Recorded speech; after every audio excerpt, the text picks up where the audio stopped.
Hey, welcome to another video on Pranavasimha Farms. I wanted to update you folks on majorly two things. If you remember in the previous video, I had told that we had an infestation of leaf chewing pests. Now you can see all the new leaves are looking really healthy, really good. So I think the application of Brahmastra, we basically took 3 liters of Brahmastra and 100 liters of water and sprayed it. I think that did the trick. So I no longer really see any further infestation of chewing pests. The plants look really healthy for me, so you can see that in the video. So I think we got it under control. We are preparing one more batch of Brahmastra.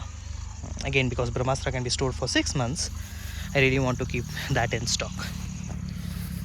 On the sap sucking or the sucking pest infestation we have had, I used to not see any flies, but on the old leaves that had the eggs of spiraling white flies, I see few eggs have hatched and I could see few spiraling white flies showing up. Again, this is my guess. I think the eggs are hatching and those are essentially the insects from there. I don't see that in the new leaves, but I see it in the bottommost leaves, that is the old leaves. In couple of banana saplings. So I have prepared Neem Astra today. I will spray Neem Astra on Monday, or I'll get it sprayed on Monday, because I don't really want it to go out of control. So I think with that application we should be good. The other thing is weeds. We had huge number of Parthenium and other grass, Bermuda grass, show up in our farm or grow in our farm. I tried to just ignore them, but I didn't really have that courage to just grow it as a forest and leave the weeds to themselves. So what I'm doing is I'm getting the weeds plucked out and essentially mulched right there.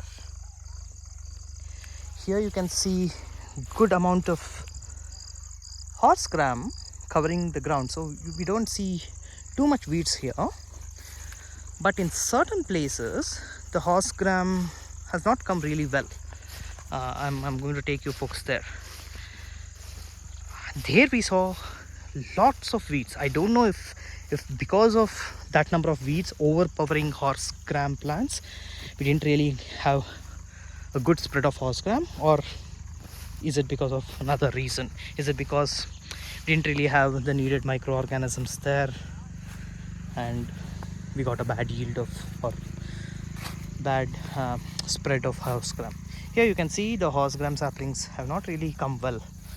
They're very thin here versus there, which is really thick. So I'm not sure what to do. Should I again put horse gram or spread horse gram here hoping it would sprout, or the other option I have is take some kind of creeper vegetables and just get it planted. I'm leaning towards the creeper vegetable option because I read that to form soil humus, the organic waste should have a good combination of carbon and nitrogen. As in, you need to put the organic waste of monocotyledonous and dicotyledonous plant.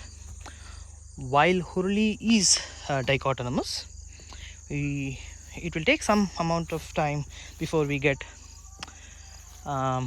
monocotyledonous organic waste. Sure, the weeds themselves are monocotyledonous, so they should give the necessary carbon, but again my thinking is if I put some kind of creeper vegetables, they contribute to the carbon and Hurley, the horse gram, will contribute to the nitrogen, so the combination hopefully should form a good humus.